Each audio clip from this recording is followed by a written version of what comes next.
Gun Rights Radio Network has the best pro-Second Amendment, pro-gun rights podcast available on the net. The podcasts are absolutely free when subscribing using iTunes or Zune Marketplace. Or if you want, you can just listen from the website. Make sure you visit gunrightsradio.com to subscribe. Podcasting freedom, one episode at a time. So the other thing we have here is that you can just see here briefly, but the back of these targets is considered a no-shoot in IPSC or USPSA. So a lot of times you'll see things like overlaps like this, where you'll have a no-shoot overlaying the target behind it. And again, since these are considered impenetrable, if you hit here on the target, it does not count as the A zone on the target behind it. It's considered impenetrable. In USPSA, if you hit this target 6 times, you get penalized 6 times for that hit. They actually a couple years ago played with that rule, and it used to be that you got a maximum of 2. Actually, I should back up. Originally, it was a maximum of how many you shot it. Then they said, well, that's a little bit harsh. So if you shoot it, it's 10 times, you're only going to get 2 scoring or hits on it. And then they turned back and said, no, if you shoot it 10 times, it's worth 10 hits. That's a little bit different. Or 10 misses. Sorry, 10 hits on the no-shoot, or 10 misses on the target behind it. So again, you get in the same thing here of the scoring perf, that if you hit the no-shoot and it happens to cut or exceed the perf line going that direction, it does count on the no-shoot and the target behind it. Conversely, if you're going this way, if you hit the target and you get close to this line but you don't cut it, it doesn't count to the no-shoot. If you touch the line, it does count for the no-shoot. Now, IDPA is different in this whole entire philosophy, isn't it, in terms of impenetrability and no-shoots and things of that nature? Yeah, the no-shoot target in IDPA is penetrable. If you have a target array like this with a no-shoot target in front of a threat target, if you hit this target right here, you not only get the no-shoot penalty, but you get the corresponding hit on the target behind it. It's very common in USPSA to attach the 2 targets like that. Since it's not penetrable, it doesn't matter what the scoring hit might or the non-scoring hit might be on the target behind it. Because in IDPA, the bullet that passes through the non-threat and hits the threat is scored on the threat target, will generally mount the 2 targets on 2 different target stands so you can readily see the hits on both targets. Right. Which I thought that comical Talking Bears thing was rather interesting, where the tactics were, if you shoot the no-shoot, just keep shooting it because it counts on the target behind. The rules, the IDPA rules are that no more than 1 penalty can be applied for a specific type of infraction. So if you hit the no-shoot once, you get 1 penalty. If you hit it 3 times, you get 1 penalty. And it's the same thing about if you fail to use, the rule addendum has addressed some of this, but if you fail to use cover 3 times, you can only be penalized once because each infraction is penalized only once.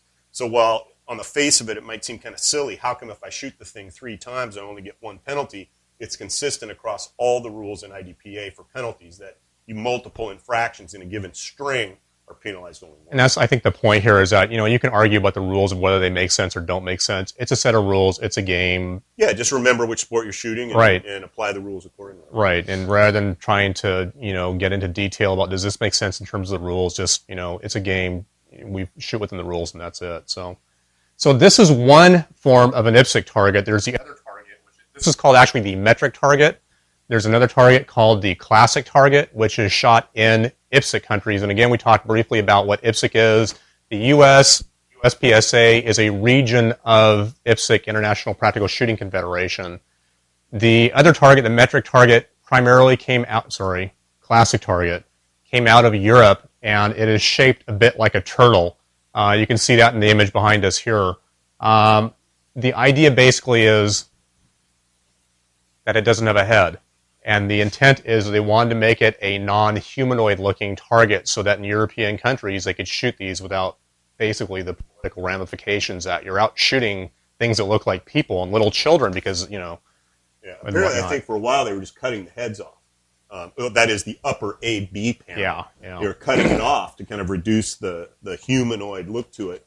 But in this country, I think that was one of the major kind of conflicts between USPSA and IPSC, is IPSC said, hey, look, we just cannot survive with this humanoid target. And the USPSA people said, hey, that's the target we've always shot. We're not going to apologize for it. You can shoot your stop sign shaped target all you want, but we're going to keep our target with its head. Right. And you will see actually stages in the U.S. with the classic target. I'm probably having a problem with this because I metric as Europe, and it's odd that the metric target is the U.S. target, and the classic target, which a lot of people think is in terms of classic as the original or the early one, or I mean, you think classic cars. What is that? Well, we all think of that as last year. Yeah, right. Yeah. So at any rate, they call theirs the classic target. We call ours the metric target. But at any rate, we do have classic targets in our courses of fire. But one of the rules is you cannot have classic targets and metric targets in the same course of fire. It has to basically be all or one or the other, but not the two together. So the other thing that you'll see sometimes on targets, or actually frequently, is the simulated use of hardcover. So what will happen is that on a target like this, rather than being a fully available target, they will have a black stripe with black down here, or a section through the middle here with black down here, or they may black out the whole entire target and only leave you with the upper head part. That's the intent there, is to simulate hardcover on a target, as in the target is sitting behind something that is impenetrable, like it's behind a wall or something of that nature. And obviously not every club has the ability with props and walls and things like that and willing to have them get shot up, that they'll put these targets up with the simulated hardcover against it, so they can the target be laid out in the open, so it's as if somebody's behind a wall or something like that. And then you score the edge of the hardcover zone the same way you do with a target. Generally, you'll put a strip of black tape across, so you'll have a nice sharp scoring line, and then just use black spray paint to cover in the rest of the target that's not the non-scoring part of the target. Yeah. And to separate the scoring zone from the non-scoring zone, you'll generally see a piece of black tape that runs across the target.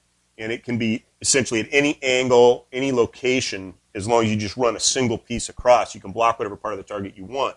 And sometimes it can be used to, like Steve said, simulate the target peeking out from behind an impenetrable barrier. But we'll also use it on the range more for a safety issue, where if you've got a target that rounds that impacted below the A zone would hit right at the base of the berm, to help ensure that all the hits on the target are up here, we'll just black out this bottom part of the target. And that it doesn't absolutely prevent a bullet from going in there, but it discourages it. Whereas if you have the whole scoring zone available, people are much more likely to put holes down here in the bottom part of the target that is scoring. Also, by using the simulated hardcover, it can also make what would normally be a fairly wide open target be a very accuracy intensive target, because if you block out, let's say, everything down here and only leave, you could literally block the whole entire thing and leave only the upper A zone and there's no requirement of any distance, and make it a very accuracy intensive shot. USPSA rules dictate that 25% of the lower A zone is visible, or all the upper A zone is visible. So you could, again, blank out the whole entire target, take this A zone completely out, as long as you have the upper A zone here visible on the target. Yeah. And same thing using the no-shoot to make the shot more difficult. You can cover up. You'll sometimes see the no-shoot applied like this, then you'll see the no-shoot applied like this. You can use it to make the shot extremely difficult. And one point there is that if you have, let's talk hardcover versus no-shoots. If you have a target here that's laid out and you have hardcover down here, and the shooter is putting 5 or 6 holes in here down in the hardcover area, it doesn't count as a score in a target, but it doesn't hurt them other than the fact that they've missed 5 times. They can eventually put 2 more, or 3 more, or 2 more actually rounds up in the target, and it will score. It's other than the fact that they just spent that much more time putting holes down in the the hardcover part, it doesn't really hurt them. The difference to that is that if you have a no-shoot down here on the target, and they do the exact same thing of putting 5 bullet holes in the no-shoot, that's 5 holes in the no-shoot, 5 misses until they put a couple rounds up here. So the hits down here in the no-shoot are going to hurt them, versus a hit on a simulated hardcover is not. If they continue shooting, they can make it up. They can make it up. You can't reverse a hit on a no-shoot, but you can reverse a hit on simulated hardcover. So, any other ideas?